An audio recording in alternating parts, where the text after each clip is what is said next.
hear somebody play upon a piano, a grand piano. It simply carries.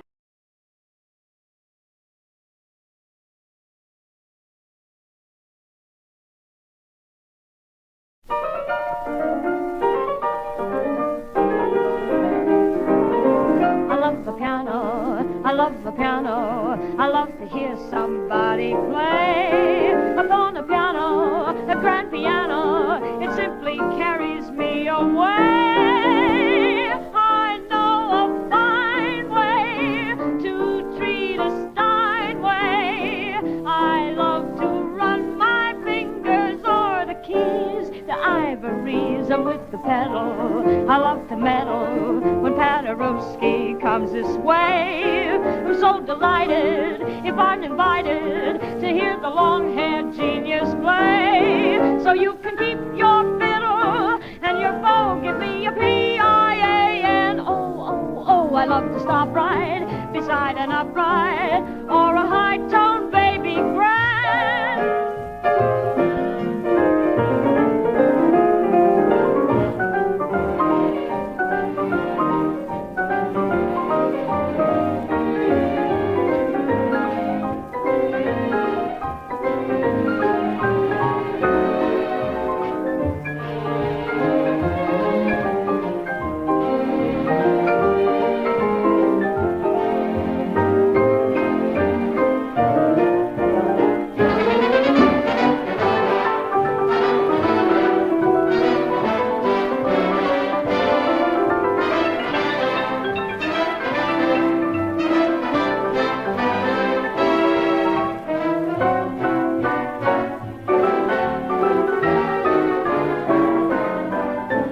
Stop right beside an upright or a high-toned baby grand.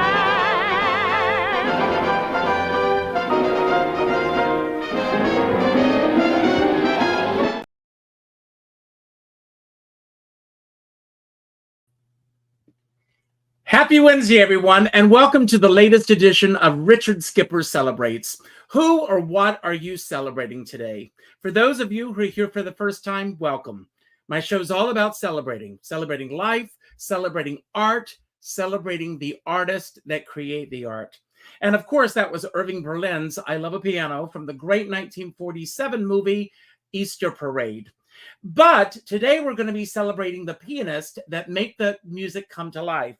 And I am so excited to bring on one of my first guests today. He has never been on the show, but he is probably one of my most ardent supporters. He shows up at every show. He leaves comments on YouTube, and I'm so thrilled that he's here today. Alan Choy, welcome to the show, finally. Thank you, Richard. Thank you. I could cry. That song means so much. I saw Michael Feinstein holding forth at his eponymous nightclub, Feinstein's at the Nico in San Francisco, a few years ago. And he was doing a tribute show to Judy with Lorna left. And for finale, they brought her sister Liza from the audience up on stage, nestled in the curve of the Grand, nestled on a stool, and they did that very song. And she brought the house down because she said, stop, in the middle of the song. She had dropped one of her shoes and she couldn't reach it. So someone from the audience fetched the shoe and put it back on like Cinderella and the Prince. And it just brought the house down. And Michael and Liza continued the song, you know.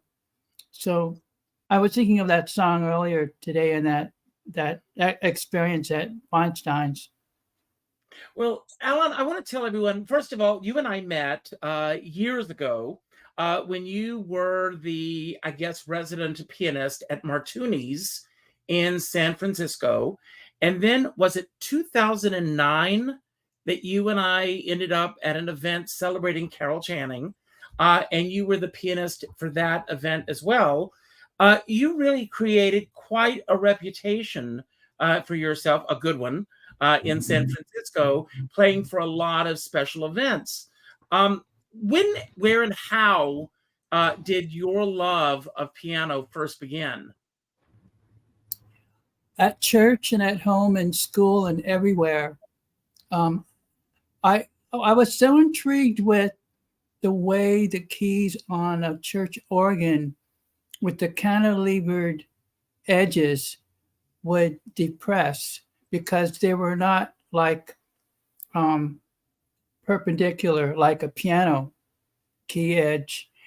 And so you could see the way the fingertips would like depress while an organist was playing, and that captured my imagination. But I was also passionate about the visual arts at the same time.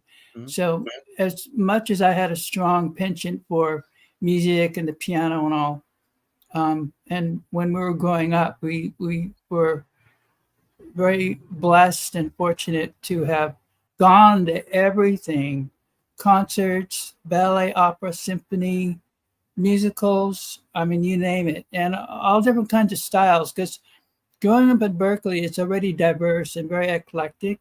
Mhm. And so you have this, the whole world came through there. It was like one of the crossroads of the world, I think, which is true of certain university towns.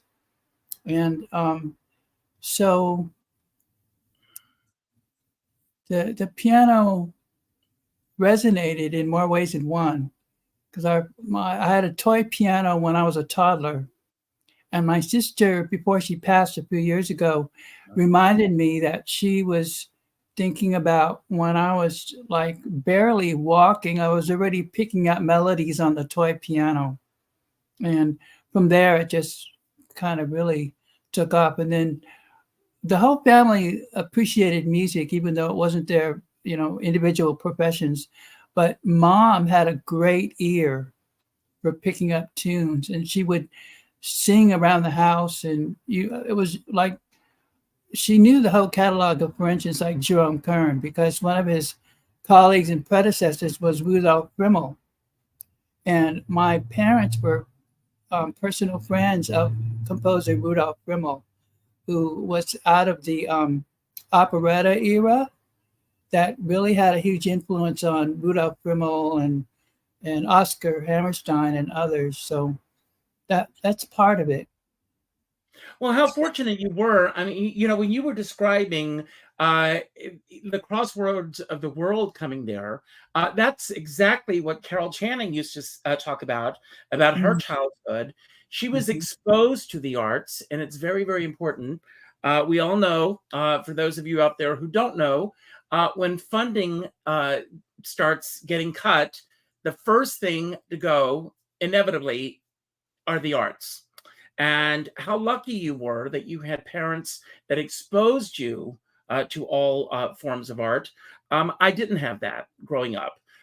So it wasn't something that my parents encouraged or encouraged me to even pursue, but my mind was made up at a very young age. We're going to bring on our next guest in just a moment, but before we do, I want to ask, at what point did the transformation happen? And when I talk about the transformation, I'm talking about that moment in your life where you decided that you were going to pursue this professionally. Originally, my path into creative arts, whether visual or entertainment performing, I at first, my childhood dream was to become a Detroit auto designer. Oh, wow. Yeah. And from there, it became maybe an architect, maybe an environmental designer, industrial designer, product designer. And now certain designers can like get their hands on everything, all kinds of merchandise and lines of business and whatnot.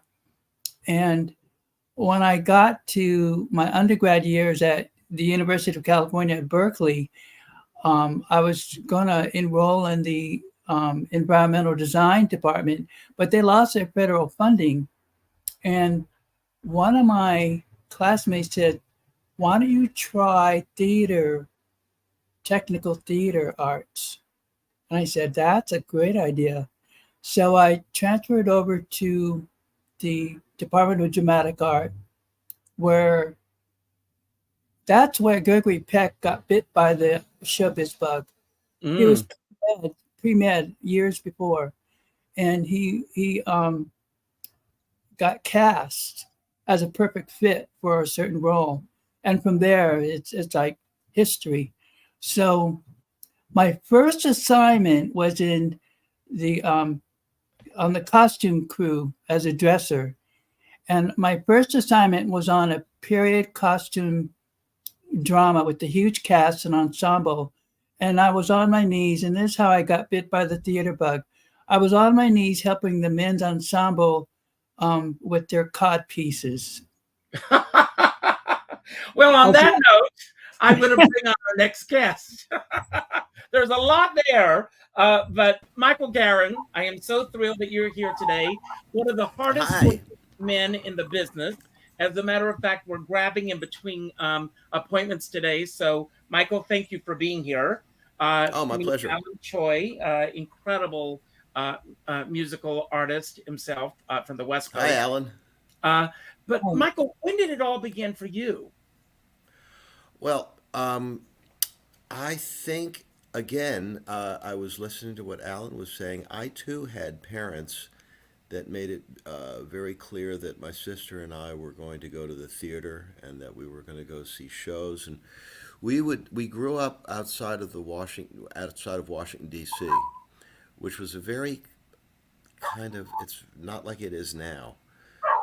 It was a lot quieter. It was a lot more southern. It was a lot more not so good. And so there was no Kennedy Center. There was just barely the arena stage had just started. And we would go to the National Theater and we saw Fiddler on the Roof pre-New York. And there was this one song I remember, When the Messiah Comes, and when the album came out, it wasn't on there, and I didn't understand that songs get cut. I thought they just ran out of time on the record. And, we saw Pearl Bailey and Cab Calloway and Hello Dolly, and I saw a lot of stuff, and I really wanted to be an actor first, and I had a piano in the house, and I just didn't dig the piano lesson thing. And so I kind of stopped playing and focused on, I said, I don't know what I want to do. Anyway, I'm in high school and I get cast in the lead in a Gilbert and Sullivan operetta called Iolanthe. Mm-hmm. And I played the Lord Chancellor who had the longest patter song on earth. And I got up there and I nailed it and I went, you know what? I'm home. And I went to Emerson College, and I thought, all right, let me see what real acting and theater and training and all that is. And I got cast in the lead in my freshman year. I had the second lead, and that's, that musicals at Emerson, that's like, football at Alabama. Mm-hmm. That's a big deal. I mean, Scott Whitman was one of my classmates, and Leonard Foglia, and there was a really good group up there.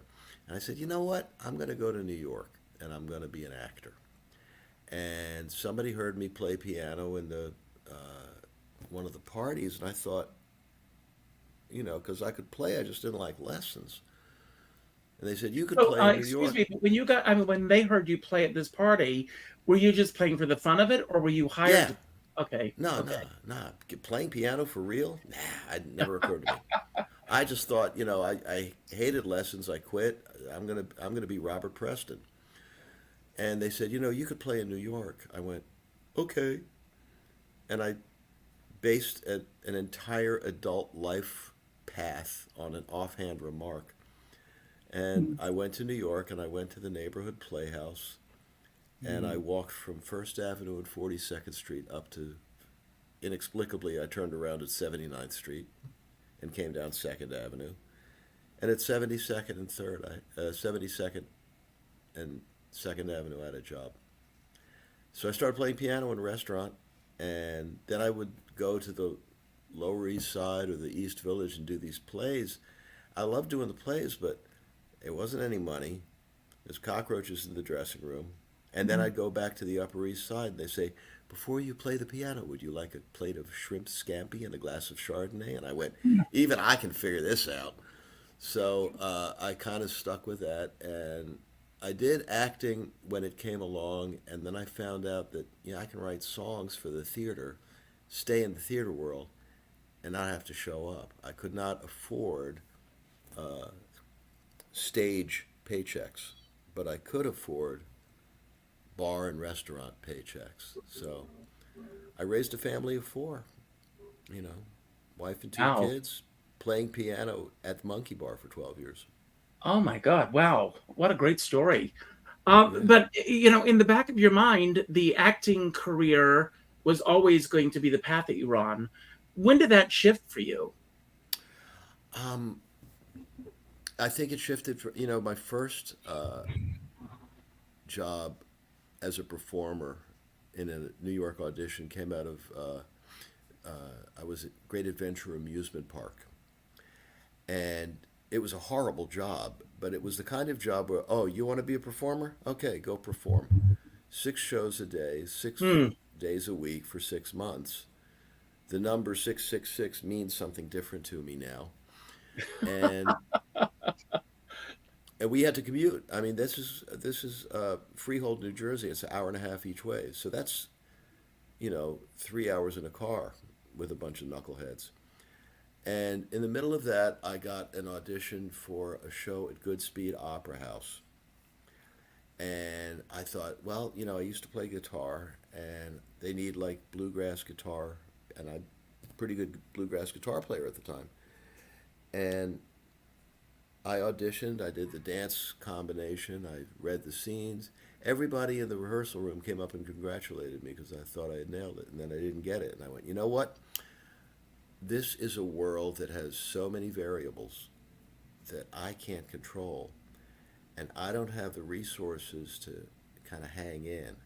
So I have to generate income from the get-go. So that meant to me that let's put it this way, I had to redefine what it was I was doing here. I came to be an entertainer and a performer. Did it matter, the venue? Not particularly, until payday it didn't, So that's how I ended up at the Monkey Bar for 12 years. That's how I ended up at the Roxy Hotel, now in my 7th year. And when I would do a theatrical production of some sort, I wrote for the Adobe Theater Company in the 90s. That was an enormous amount of fun. I did these, as a song and dance man, I got to do these midnight burlesque shows with in Chelsea, and I ended up in Luomo Vogue, photographed by Ellen von Unworth, no less.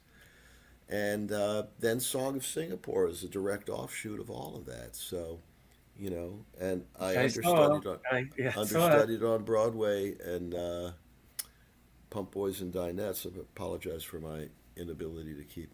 I have good ears, but not for that. Not for these doohickeys. So You're doing great. yeah, so that's kind of and it's been a fascinating ride because you get a call at 12:30 at night. My wife Marty Millett was asleep. I'm doing the dishes. I hadn't showered or shaved in a couple of days, and I'm not looking my best. You know what I mean? And I get a call from a customer from the Monkey Bar, and he said, "Garen." I said, "What?" He goes, "Get your ass down to Elaine's." I went, "Lori, I look like hell." He goes, "Get your effing ass down to Elaine's." I said, all right. And we're living in Harlem, so I go outside looking like a homeless person. I jump in a car. I end up at Elaine's 20 minutes later, and he goes, "See, I told you I could get a piano player down here." And they set up the piano player. Believe it or not, Alan, you'll appreciate this. It was a Steinway Spinet. You ever heard of such a thing? And it was Wow. donated to Elaine by Sidney Pollock. And they had it out in the middle of the bar, and I started playing it. And I said, "I want a vodka and cranberry right now." So they brought me a drink. It's Elaine's. Everybody's there.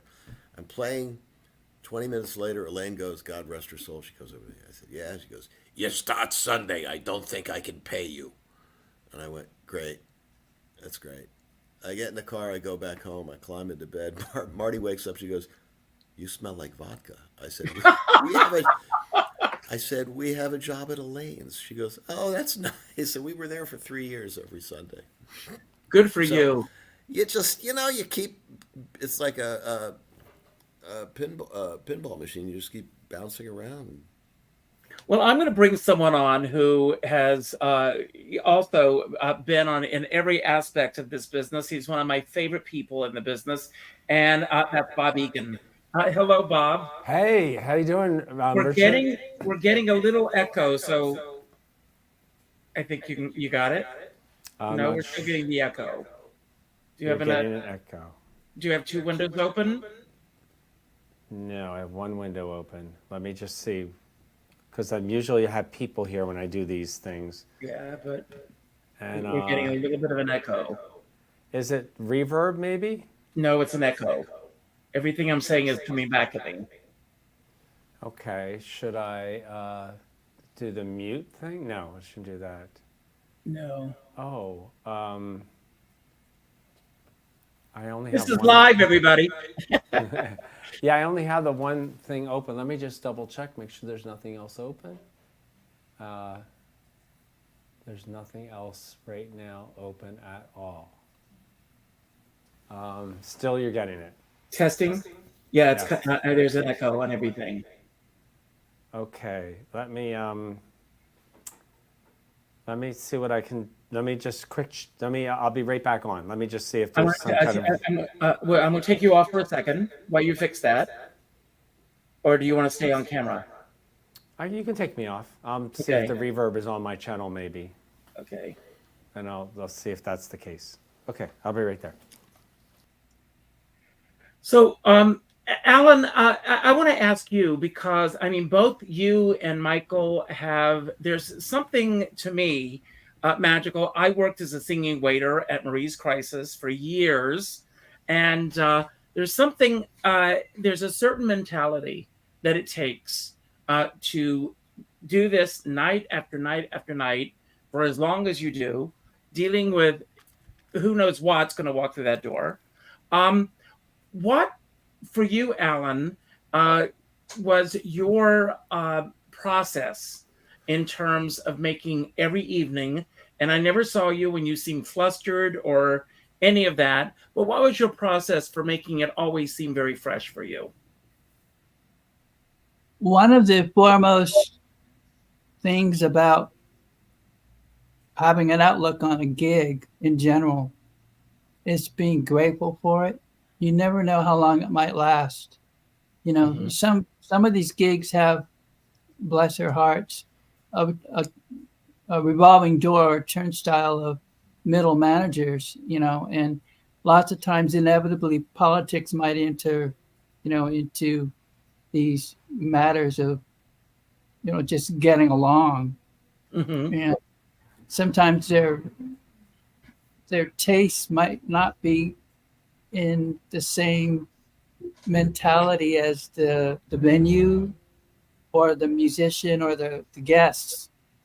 So I would say that at best, I would want to comport myself to provide a comfort zone for people. If it's like an open mic, which is infinite thrills, you just never know. It's like a whole endless realm of possibilities of great times and memories being made.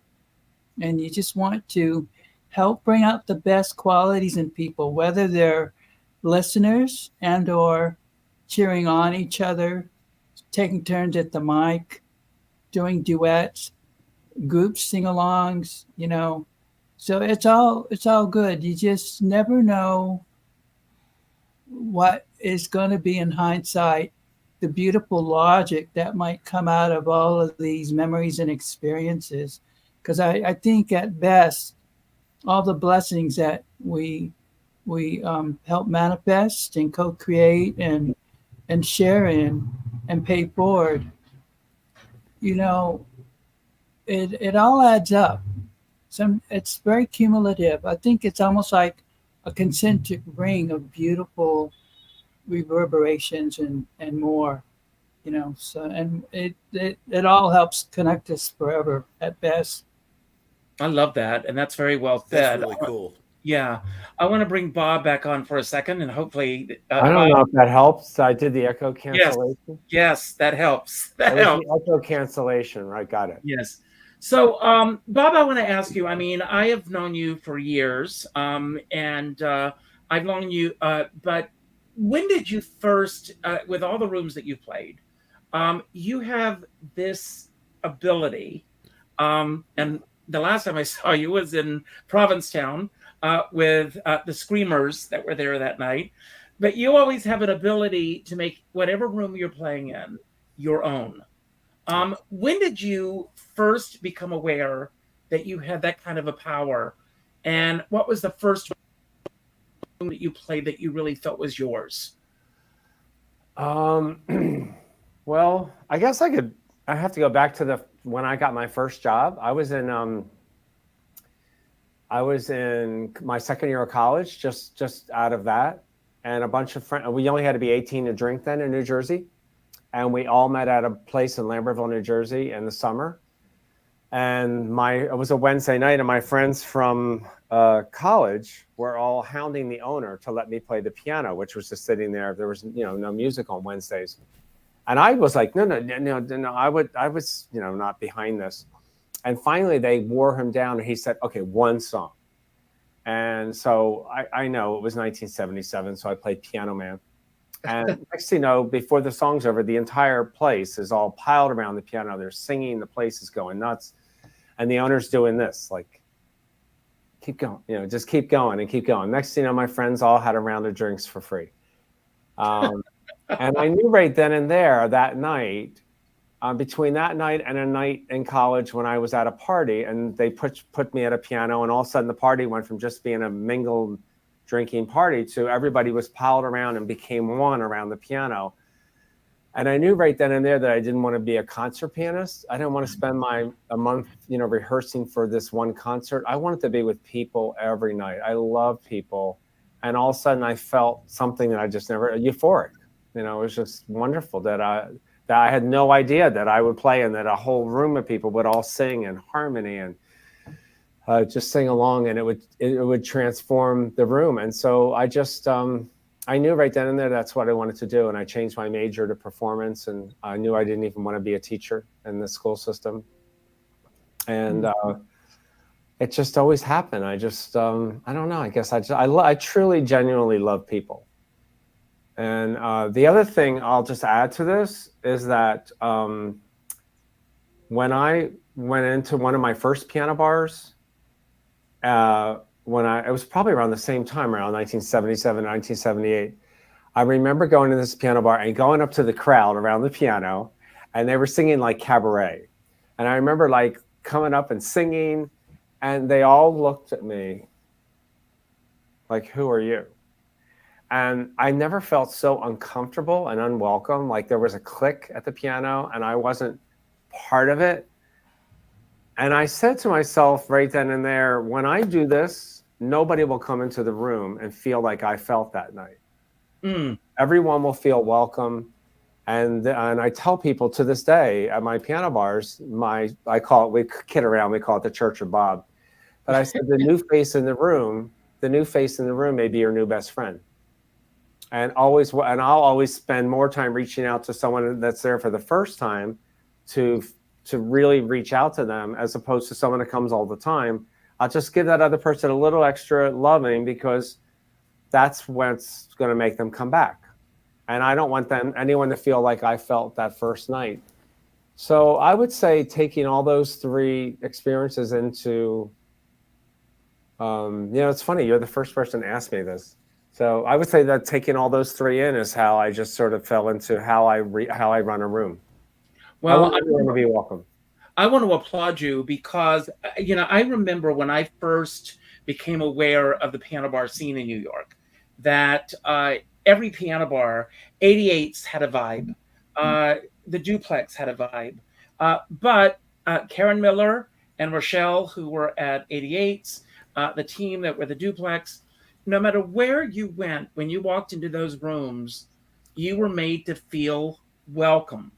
And it was just, to me, it shifted somehow when the wait staff in some of these places, with all due respect, began to feel that they were the star of the evening rather than making the audience the star of the evening.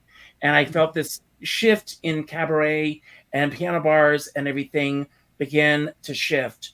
Michael, I want to go back to something that you said earlier. When you got that call in the middle of the night to come to Elaine's, were you the person they called, or did they call anyone else? And did you just say, I'm going to be I there? I think what happened was it was quite a few cocktails into the night at Elaine's for the regulars on a Sunday night, and they were there was a group. It was, my friend Lori, Chris Noth, the actor, and a couple of folks from the Write for the Times, and they were cajoling Elaine to bring back live music and have a piano player. And my friend Lori, who made the call and who I know from the Monkey Bar, said, "I'll get a piano player down here in 20 minutes." Well, 20 minutes later, I walked in the door.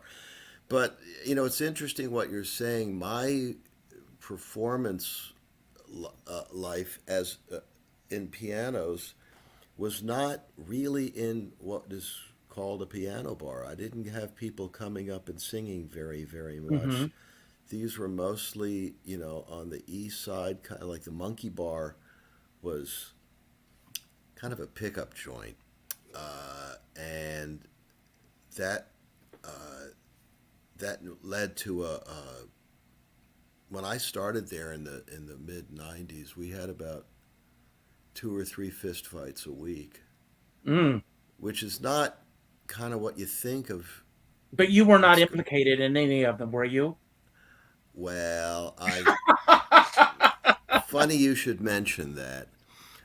It was I had just started there, and USA Today. I didn't know anything about the place, except I knew that I needed a job. So I cajoled the owner, who owned a number of restaurants, and I kept saying, I tied up his phone lines of his other restaurants, and they said, "You got to stop calling." I said, "You got to give me an audition, then I'll stop calling." He goes, "All right, come in." I came in, I played, and I can't really clean this up, but here's what happened. I played, and there was an immediate response from the audience. Everybody liked me. The owner took me aside. He goes, "What's your rate?" I told him my rate. And he goes, "You know how many blowjobs I can get for that?" I said, "One good one." And I got my rate. But USA Today said this was the biggest Uh, singles bar in the country, not in New York, in the country. what was So this all these called? Wall Street, The monkey the bar. Oh, the the Monkey Monkey Bar. Bar. So all these Wall Street guys went down there, chercher la femme, and I'm playing the piano, and they are, they're elbowing each other out of the way. And at one point, these two guys right in front of the piano started throwing haymakers. I mean, they were landing, and the shirt was torn, and there was blood coming out of one guy's eyebrow, which frankly I didn't mind, but now you're upstaging me. That's a big no no. So I walked out from behind the piano. The lid was down, which is the way I like it. Mm-hmm. And I smacked my hand on the lid, making a big noise. And I went, "I am the MF piano player in this MF bar. You sit the F down and shut the F up." And their heads turned like they were on poles. And I thought to myself, Garen, you don't have plan B here, do you? And at that moment, I saw the bartender leap over to the bar. The managers were running out. They pulled these guys apart. They were, and I sat back down. I got on the microphone. I said, "Now, where were we?" And martinis, room keys, money. It's just like, so, you know. But this was not what I would call part of the cabaret scene. Mm-hmm. It was kind of a Wall Street sports showbiz mafia hookers. These are a few of my favorite Favorite things. Oh, those were the days in New York. Alan, I want to ask you, and I'm going to ask this question with the utmost respect for all three of you. But sometimes you are hired to be the spotlight, and then sometimes you may be hired to be what is considered background. I mean, although as an artist, when I go into any place when someone's at the piano, I want to give them my undivided attention. I'm not one to sit in front of the piano and carry on a loud conversation or something. But it takes a special talent and a special mindset. I appreciate what you said earlier about the longevity of something and being grateful. That is just absolutely wonderful. Yeah. But have you had a situation, Michael just shared one of his, in which you had to deal with unruly patrons? And if so, what is your method of getting around that? Well, in the overall context of Gigland, to hearken on what you mentioned about being background versus in the spotlight and anything in between, I love that whole spectrum because I think it's always an opportunity to hopefully be as appropriate as possible for the situation. And sometimes it's just totally, absolutely merciful to be background, and it doesn't mean that we as artists and musicians and interpreters would compromise our integrity or to squelch the possible intentions of a given songsmith, lyricist, artist who popularized the tune, etc.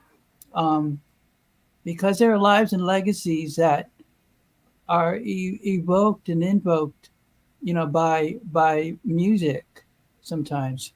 And so in the open mic realm, there was a young fellow, a dude, which will happen. We call it, what is it? Liquid courage, Yes. Yeah. So sometimes they've had beyond their limit. Mm-hmm. They start copying this really obnoxious frat boy, behavior. And they think they're really super talented and they start alienating people. And if they get really unruly and start deliberately offending like a nearby table, that's really bad for business, for one thing. It's inappropriate. It's assaultive and on certain levels.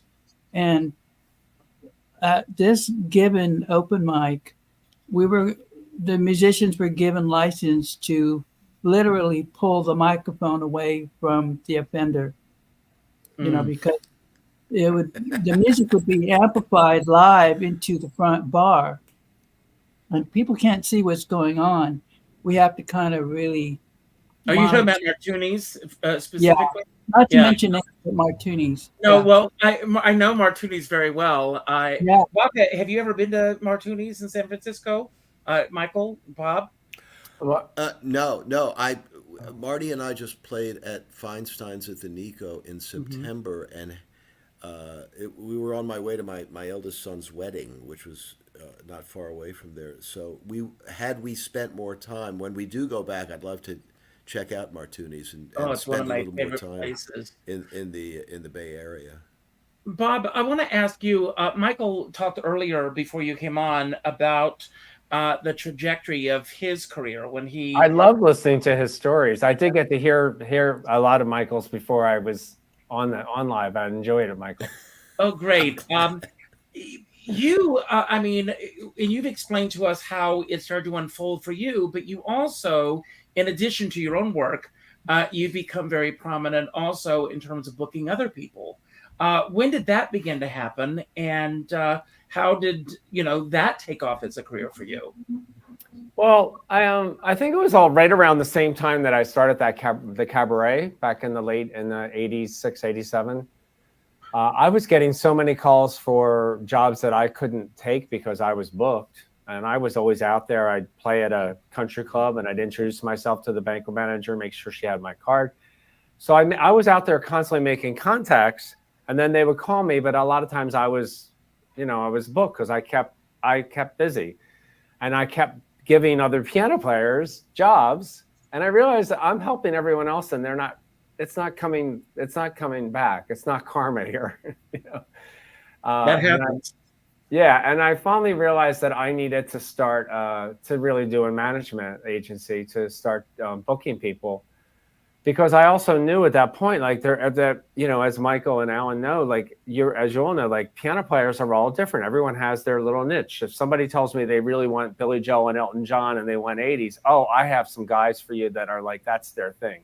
But if this crowd if you have a theater crowd and they want to do some Broadway, these guys are not your thing. So I always felt I knew how to make the marriage between what the client, listen to what the client wants, and then also know which guy or gal was the right musician for the party. So I felt that it was a given that I also get into management, because I knew all the other piano players. I knew them, and I wanted to get paid for helping them. Because I didn't need any more. I mean, I'm not to make it sound like an ego thing, but I kept my schedule booked. So, and they were the ones calling me, got any gigs? Well, all right. Good for you. That's great. Michael, I know you've got a rehearsal right after this. I actually have a performance. I'm at the Roxy Hotel from 6 to 8, Tuesday through Saturday for the last 7 years. So if you're ever in Tribeca, come on by. Now I'm gonna check that out. Are you fine for a few minutes, or do you need to rush? No, I got a little time. Okay, great. Just when you have to go, just let me know and we'll let you out of here. You mentioned earlier that when you first started out as an actor, there wasn't any money, and the dressing rooms were full of cockroaches. Well, that hasn't changed. It's still there.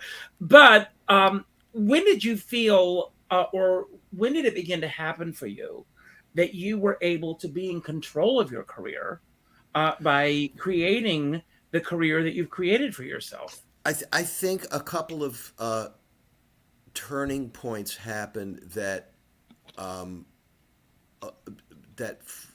really shaped my ability to, it wasn't like I don't get nervous before a show anymore. I'll get nervous before a rehearsal because frankly, that's when the show is made or broken. Mm-hmm. But I would say in the early 80s, I got hired to play keyboards in a Middle Eastern nightclub called the Cafe Finjan on McDougal Street. And no charts, 4 or 5 hours a night, all predominantly Arabic, Israeli, Greek, Turkish, Persian, and no written music whatsoever. Wow. And I said, okay, well, let's give this a try. And I'd never played electric keyboards, and I had this whole bank of keyboards and, singing backup vocals in Arabic and Hebrew and Greek and Turkish and all this stuff. And it's really like, salsa meets bluegrass. So that had a big impact on just being on stage and watching the way the guy who owned the place created these peaks and valleys in the performance. There would, there'd be the big explosion of the, Zorba the Greek, or, the big Schlager, as they were called. And then a few years later, I got the job playing in the VIP room at the disco Limelight. Limelight was the old church on 6th Avenue. I performed there. 20th. I know it very well. And upstairs was the VIP room, and my shift was midnight to 4, if you can believe New York stayed open that late. And on my breaks, I would go on that big catwalk way at the top, and I would look down, and I would observe and absorb the way the DJ manipulated the audience. So this band that played Middle Eastern music was very structured about manipulating the audience to explode at certain moments. Maybe Middle East and explode is not the right connection right now, but the same thing would happen at the disco. And that led me to think, I got this. I can manipulate a crowd by using these sort of building blocks, of tempo and song and blah. You can like build it up to a thing. I went, son of a gun.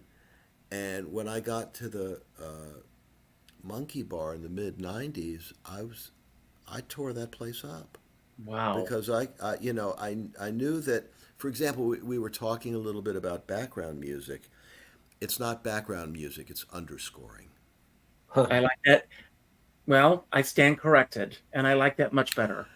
But, I look around the room when I'm at the Roxy, and I'll see that people want to talk. Let me give them a quality melody that is not going to distract. So I'll play some obscure Jerome Kern or some obscure Stevie Wonder. Then they run out of shit to say to each other. That's when I come in. And that's, and we just say, you know what? It's 6 o'clock to 8 o'clock. It's not a performance-oriented thing. And at the end of each set, I start screaming like a professional wrestler. Everybody applauds, and the deal is done. Alan, I remember that's wonderful. Alan, I remember the first time I went out to San Francisco to perform at the Plush Room. I think you came to the show there, and it was. I was used to New York City being at one time the city that never sleeps. By the time I ended up going to San Francisco the first time, that was not the case at all. It's not. It's an early town in the scheme of things. When did you? I mean, what is the biggest change that you've seen in the world of San Francisco nightlife since you first began? I would say there are at least 3 big momentous points in history that really brought the city down to its feet. The '89 Loma Prieta earthquake was really freaky. And the city became a ghost town, seeming like forever. I mean, you could look down any street and there were no cars, no one walking along, just street lights and shadows. It was really spooky. And you wondered how long that was going to last. And then well, of course, the recent pandemic lockdown, and the city definitely has not been the same since, and it's struggling to regain its footing.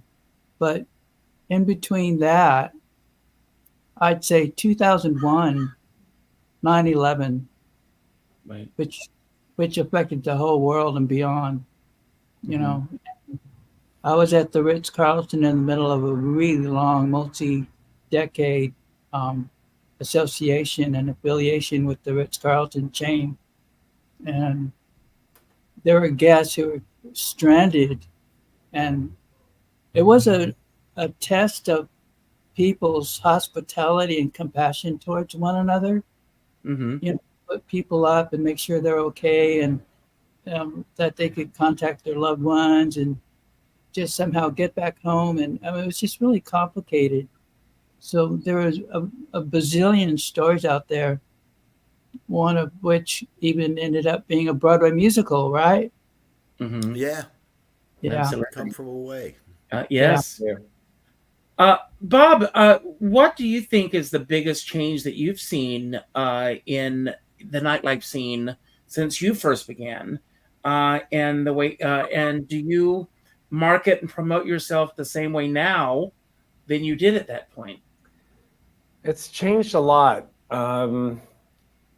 So when I first went into a piano bar, my very first experience was watching everybody sing, and just a room full of voice and singing.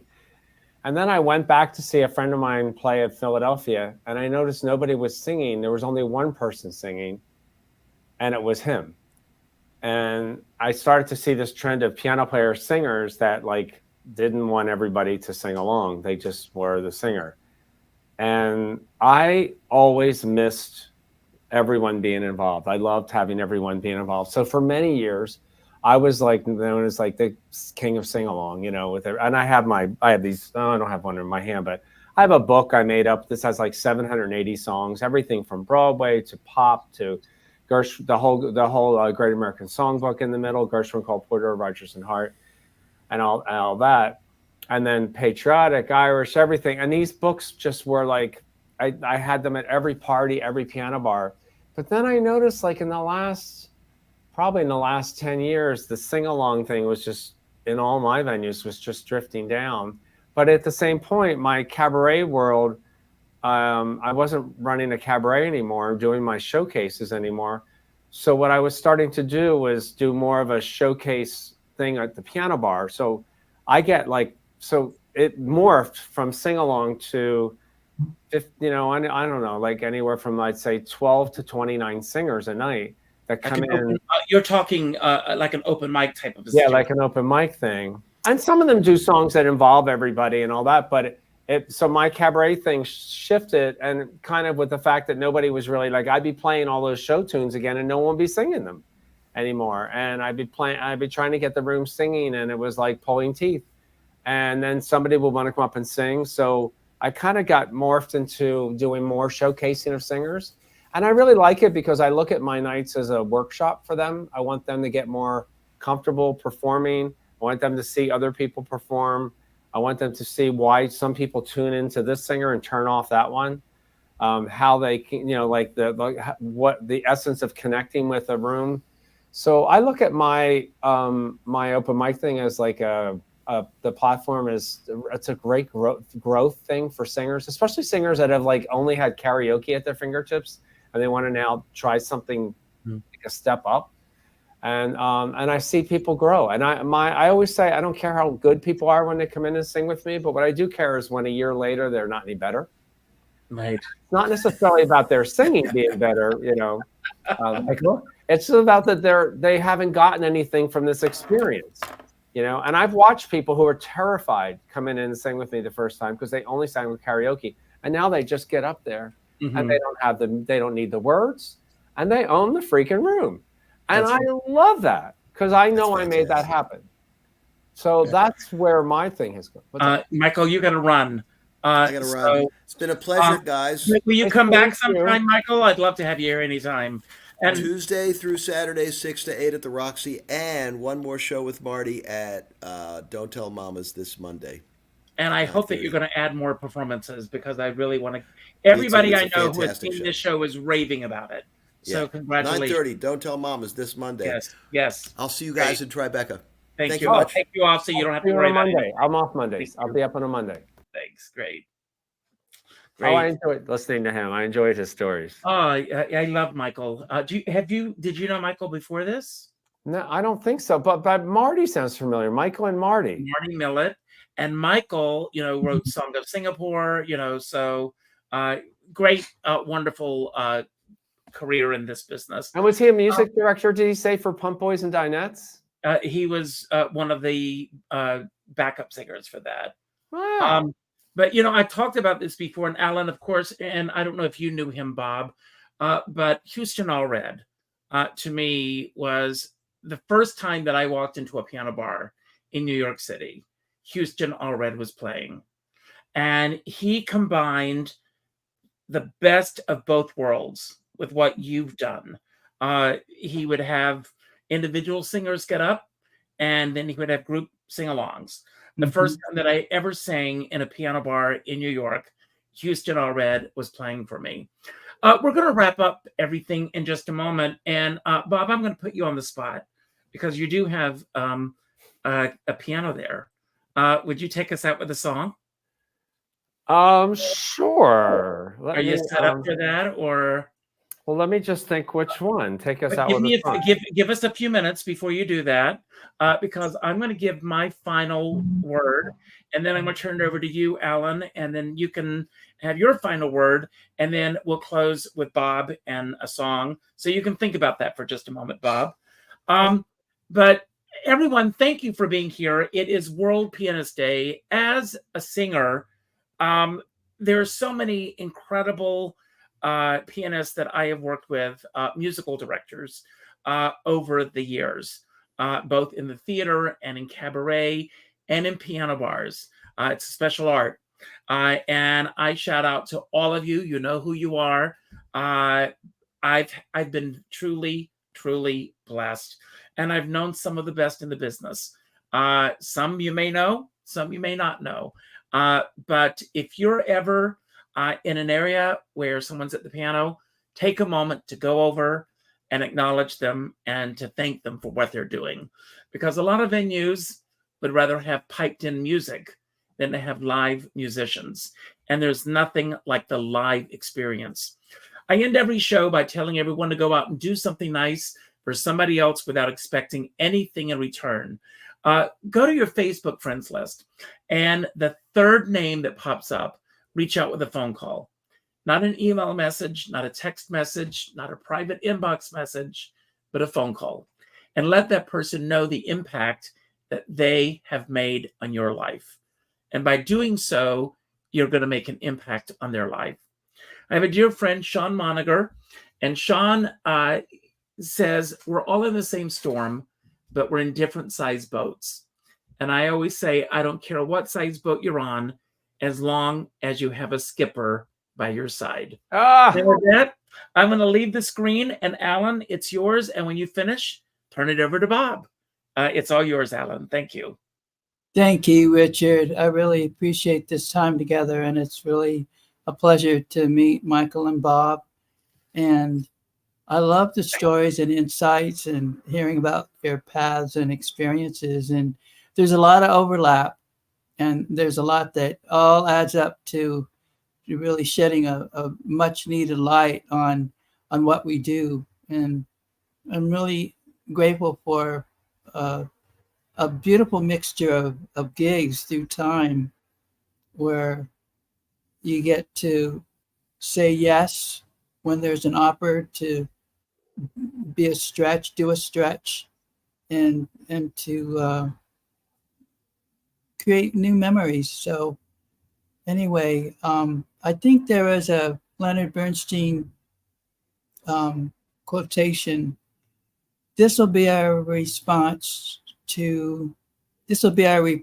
to violence. I might be paraphrasing here.